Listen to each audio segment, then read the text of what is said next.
Tu veux savoir ce que 10 premiers rendez-vous ratés peuvent apprendre sur toi, sur les relations et sur l'amour? Parce que moi j'ai vécu 10 échecs consécutifs et crois-moi, ça a été gênant, frustrant, parfois même humiliant, mais surtout extrêmement révélateur. Aujourd'hui je vais te partager les leçons les plus importantes que j'en ai tirées. Et tu risques de voir les rendez-vous amoureux d'une toute autre façon après cette vidéo. Pendant longtemps je pensais que le problème venait de moi. Je me disais que je n'était pas assez intéressant, pas assez beau, pas assez drôle, pas assez confiant. Bref, je pensais que je n'était jamais assez raille. Alors j'ai essayé de m'améliorer, de corriger chaque détail, d'analyser chaque mot que je disais, chaque geste que je faisais. Mais malgré tous mes efforts, les rendez-vous s'enchaînaient, et les échecs aussi. 10 rendez-vous, 10 flops. Et puis j'ai compris quelque chose de fondamental. Ma plus grosse erreur, était de vouloir absolument plaire. Je disais oui à tout. J était toujours d'accord. Je riais même quand ce N n'était pas vraiment drôle. Je pensais que Sri était ça, être séduisant. En réalité, je m'effaçais complètement.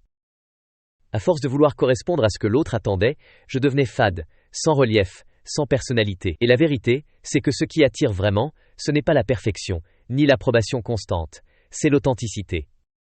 Le jour où j'ai commencé à assumer mes opinions, mes goûts, mes défauts et mes silences, les échanges sont devenus beaucoup plus naturels. Il y a des personnes avec qui la conversation coule naturellement. Et d'autres, avec qui chaque phrase semble peser une tonne. Avant, je prenais ça comme un échec personnel. Je pensais que si ça ne marchait pas, Keio était forcément parce que j'avais mal agi. Mais j'ai compris que l'alchimie ne se fabrique pas. Tu peux être drôle, intelligent, intéressant, attentionné avec certaines personnes, ça ne clique tout simplement pas, et ce n'est la faute de personne. Comprendre ça enlève énormément de pression et permet de vivre les rencontres avec beaucoup plus de légèreté. Chaque rendez-vous raté m'a renvoyé une image de moi-même. Ils ont révélé mes peurs, mon besoin de validation, mes attentes irréalistes et parfois mon manque de confiance. J'ai compris que les rendez-vous ne servent pas seulement à trouver quelqu'un, ils servent aussi à mieux se comprendre soi-même. Chaque malaise, chaque silence, chaque déception cache souvent une leçon personnelle. Pendant longtemps, j'ai cru que je devais être irréprochable pour être aimé. Mais personne ne tombe amoureux de la perfection.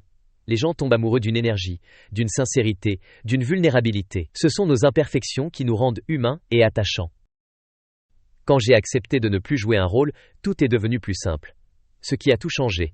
Le déclic est venu le jour où j'ai arrêté d'essayer d'impressionner. J'ai commencé à être moi-même, sans filtre, sans stratégie, sans masque, et paradoxalement, c'est à ce moment-là que mes rendez-vous sont devenus plus naturels, plus fluides, plus agréables.